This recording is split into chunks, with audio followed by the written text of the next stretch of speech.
বাংলার ইতিহাস বীরত্ব, ত্যাগ এবং সংগ্রামের এক অনন্য মহাকাব্য। এর মধ্যে সবচেয়ে অনুপ্রেরণামূলক একটি অধ্যায় হল তিতুমিল এবং তার বাঁশের কেল্লার লড়াই। এটি কেবল একটি যুদ্ধের গল্প নয়, বরং এটি আত্মবিশ্বাস এবং অন্যায়ের বিরুদ্ধে মাথা নত না করার এক চিরন্তন প্রতীক। বাঁশের কেল্লার বীরগাথা, তিতুমির।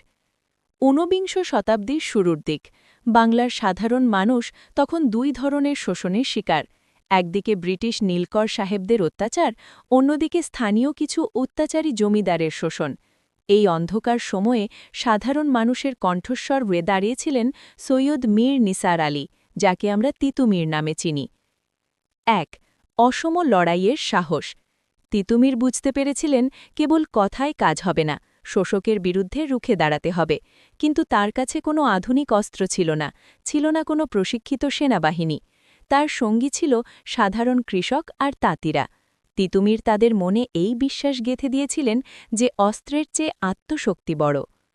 ২. বাঁশের কেল্লা নির্মাণ। ১৮৩১ সালে ২৪ পরগনার নারিকেলবাড়িয়া গ্রামে তিনি তৈরি করেন এক অভূতপূর্ব দুর্গ, বাঁশের কেল্লা। ব্রিটিশদের কানানের গলার সামনে সাধারণ বাঁশ দিয়ে তৈরি এই কেল্লা হয়তো তাসের ঘরের মতো মনে হতে পারে, কিন্তু সেই কেল্লাটি ছিল বাংলার মানুষের স্বাধীনতার স্বপ্নের প্রতীক। ৩. চূড়ান্ত ত্যাগ। ব্রিটিশ সেনাপতি কর্নেল স্টুয়ার্ট যখন বিশাল সৈন্যবাহিনী এবং শক্তিশালী কানান নিয়ে কেল্লা আক্রমণ করেন, তখন তিতুমির পিছু হটেননি। কানানের গোলার আঘাতে বাঁশের কেল্লা ধসে পড়ছিল, কিন্তু তিতুমির এবং তার অনুসারীরা শেষ রক্তবিন্দু পর্যন্ত লড়াই চালিয়ে গেছেন। ১৮৩১ সালের ১৯ নভেম্বর তিতুমির শহীদ হন। এই গল্প থেকে আমাদের শিক্ষা: সংগ্রামের সংকল্প।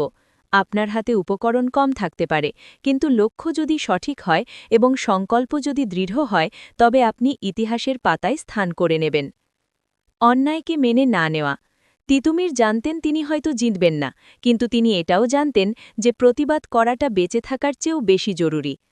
একতাই বল। সাধারণ কৃষকদের একত্রিত করে তিনি ব্রিটিশ সাম্রাজ্যকে কাঁপিয়ে দিয়েছিলেন। বীরেরা একবারই মরে, কিন্তু ভীরুরা বারবার মরে।